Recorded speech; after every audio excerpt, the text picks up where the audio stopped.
We all know the story of Gideon, a man that was afraid that God greatly used. But what we sometimes forget is that fear really flowed in his family. I want you to remember when the story starts in Judges chapter 6, beginning with verse 11. Then the angel of the Lord, this is Jesus, came and sat beneath the great tree at Ophrah, which belonged to Joash of the clan of Abiezer. Gideon, son of Joash, was threshing wheat at the bottom of the winepress to hide the grain from the Midianites. The angel of the Lord appeared to him and said, "Mighty hero, the Lord is with you."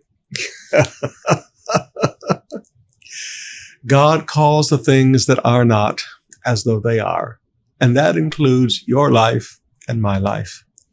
God looks at us and calls us what we're not. As a young boy who was very shy, and the idea of standing up and speaking in front of people was no way that was going to happen, God said, "David, you're going to be a great preacher." And I can remember thinking, God, I can't even stand up in front of anybody. God, you said I'm going to be a great preacher. God calls the things that are not as though they are. What has God spoken about you? Not just all the promises of the scripture, but what has God spoken to you? He called Gideon a mighty hero, a man that God was with. And Gideon, he felt like anything but. Now, just because God begins to speak faith over you doesn't mean that fear immediately leaves your heart.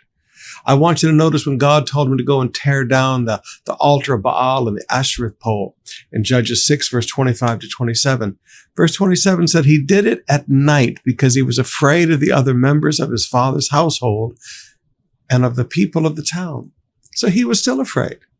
I want you to notice when it came time to attack the Midianites, God says to him in Judges 7, verses 8 to 10, he said, "Now, get up and go down to the Midianite camp, for I have given you victory over them. But if you," verse 10, "are afraid to attack, go down to the camp with your servant Purah." And there he listened and he heard the story of a man's dream and he got courage. He was still afraid. And that fear went into the next generation.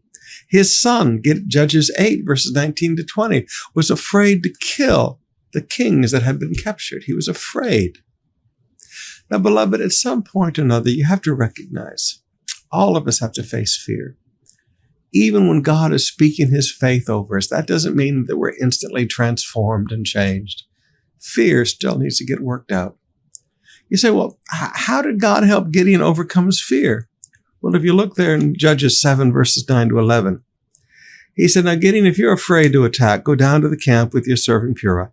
Listen to what the Midianites are saying, and you will be greatly encouraged. Then you will be eager to attack."